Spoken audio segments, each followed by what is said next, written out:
اگر وہ بیک وقت میں سارے لوگ منور زماں کو کہیں آپ الصادق ہے، الامین ہے، یا دنیا میں 850 کروڑ لوگ اس وقت جی رہے ہیں ان کی تعریف کیا جائے تو میں سمجھتا ہوں کہ دل میں سب کو خوشی ہوتی ہے. لیکن پروفٹ محمد صلی اللہ علیہ وسلم اطمینان بخش نہیں تھے اس جواب سے. اس وقت میں وہ اپنا امتحان لیے. جو اس دنیا میں کسی کی ضرورت نہیں جو عوام کے بیچ میں آ کر کھڑے ہو کر خود کا امتحان لیں. تعریف سننے کے لیے تو سب لوگ تیار ہیں. قصیدے پڑھے جاتے ہیں تو خاموشی سے سر نیچے رکھتے ہیں، لیکن مزہ تو دل میں آتا ہے سب کو. لیکن آپ صلی اللہ علیہ وسلم واحد ایسی شخصیت، ایسی پرسنالٹی، خوش نہ ہوئے لیکن اپنا امتحان لیے. وہ کیسا لیے؟ سوال کر کے کہ اگر میں کہوں کہ پہاڑ کے پیچھے دشمن کا لشکر ہے اور اٹیک کرنے کے لیے بالکل تیار ہے، اگر میں ایسا کہتا ہوں کہ آپ میری بات مانو گے؟ پھر آواز گونجی کہ ہم نے آپ کے مبارک منہ سے کبھی جھوٹ نہیں سنا، ہم نے ہمیشہ سچ سنا ہے، ہم بالکل آپ کی بات مانتے ہیں. تو پھر آپ صلی اللہ علیہ وسلم نے پہلے اپنی ذات کو رکھا، پھر اس کے بعد اللہ کی بات کو، یعنی اپنی بات کو رکھا. ہونا تو یہ چاہیے کہ بات رکھنی تھی اللہ کی، لیکن اللہ کی بات رکھنے سے پہلے آپ نے کیا رکھا؟ بتائیں سب لوگ. اپنی ذات کو رکھا، یعنی اپنے کیریکٹر کو رکھا. تو دین سیکھنا ہے، دین سکھانا ہے، ٹیچر بننا ہے یا پھر لیڈر بننا ہے تو سب سے پہلے مجھے معلوم یہ ہوتا ہے کہ اپنے کیریکٹر کو بنانا بہت ضروری ہے. علم میں اضافہ ہو سکتا ہے، کسی کو اللہ بہت ٹیلنٹڈ بنا سکتا ہے، اس کو کئی ساری چیزیں یاد ہو سکتی ہے، لیکن اس سے مقبولیت نہیں ملتی ہے انسان کو. آج دنیا میں بہت سے ٹیلنٹڈ لوگ ہیں، لیکن مقبولیت کس سے ملتی ہے؟ اخلاق سے، کیریکٹر سے. اپنی ذات کو بنانا ہے. جو بھی طلبہ یہاں تشریف فرما ہے وہ کل کے فیوچر لیڈرز بھی ہو سکتے ہیں، وہ کل کے زبردست ٹیچرز بھی ہو سکتے ہیں، کل کے زبردست مقرر بھی ہو سکتے ہیں. لیکن میری اس چھوٹی سی بات کو آپ لوگ اپنی دل میں بٹھا لیں کہ آپ نے لائف میں کچھ بننا ہے تو پہلے اپنی ذات کو بنائیں. اس کے بعد جب آپ اپنی بات رکھتے ہو تو وہ بات لوگوں کے دلوں میں اترتی ہے اور وہ بات لوگ سننا پسند کرتے ہیں.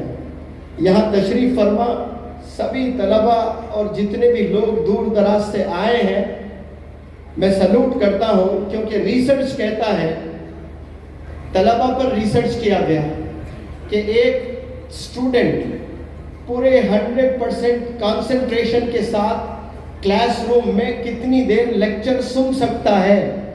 تو بڑا ریسرچ کے بعد پتہ چلا کہ 7 منٹ سے زیادہ کوئی لیکچر نہیں سن سکتے. 7 منٹ کے بعد دماغ منتشر ہو جاتا ہے، ڈائیورٹ ہو جاتا ہے، ڈیویٹ ہوتا ہے، خیالات کہیں گم ہو جاتے ہیں. لیکن ماشاءاللہ یہاں 7 منٹ نہیں، آپ لوگ 12 بجے جمع ہوئے یہاں نماز کے لیے. تو 12 سے لے کر آپ 3:45 ہو رہے ہیں، تو آپ یہاں جو بیٹھے 4 گھنٹوں سے سلام کرتا ہوں میں، آسان چیز نہیں ہے. بالخصوص یہ سوشل میڈیا کے زمانے میں کوئی بندہ آدھا گھنٹہ نہیں بیٹھ سکتا ہے، لیکن آپ لوگ ماشاءاللہ 4 گھنٹے سے بیٹھ کر یہاں بڑے اطمینان سے، صبر سے آپ لوگ لیکچرز بھی سنے ہیں، بچوں کو موٹیویٹ بھی کیے ہیں، جو طلبہ نے انعامات پائے ہیں یہاں پر. 2 سال قبل مولانا بدر الدین اکمل صاحب نے مجھے فون کیا تھا کہ آپ کے ساتھ مجھے آسام کے کم از کم 10 جگہوں پر لیکچرز رکھنے ہیں، بہت ڈیمانڈ آ رہا ہے اور میں بس بیٹھا رہوں گا اور آپ بات کریں. ایسے 10 جگہوں پر میں لے جاؤں گا، لیکن مصروفیت اتنی بڑھ گئی، بالخصوص مولانا حذیفہ صاحب وسطی دامت برکاتہ کے ساتھ میں جب سے جڑا تب سے اتنا مصروف ہو گیا کہ دن رات کیسے گزرتے ہیں پتہ نہیں چل رہا ہے. کبھی 3 بجے سو کر صبح 5 بجے اٹھتے ہیں، پھر سفر میں نکل جاتے ہیں اور میں تھک جاتا ہوں، لیکن حضرت کو کبھی تھکے ہوئے نہیں پاتا ہوں میں. تو آپ سے بھی مجھے بہت موٹیویشن ملتا ہے. تو میں دور دراز سے آئے آسام کے تمام نوجوانوں سے میں یہ وعدہ کرتا ہوں، جو وعدہ میں نے مولانا بدر الدین اکبر صاحب سے کیا تھا 1.5 سال قبل، لیکن وقت کی تنگی کی وجہ سے یہاں آ نہیں پایا، لیکن بہت جلد انشاءاللہ کم از کم 5 جگہ ضرور میں آسام کے حصوں میں یا 10 جگہ انشاءاللہ آؤں گا، اور تمام ینگسٹرز کو جمع کر کے میں بہت تفصیل سے پرسنالٹی ڈیولپمنٹ، کیریکٹر ڈیولپمنٹ پہ میں ضرور لیکچرز دوں گا انشاءاللہ۔ چونکہ آج سب لوگ جمع ہوئے ہیں اور ہمارے ساتھ احمد بھائی بھی ہیں، وہ حضرت نے آپ کو امیر بنایا جماعت کے، تو جب وقت ہو جاتا ہے وہ یہاں آ جاتے ہیں، تو مجھے معلوم ہو جاتا ہے کہ ابھی مجھے اسپیچ ختم کرنا ہے، تو جیسے 4 بجتے ہیں آپ ادھر آ جائیں پلیز، آپ سے گزارش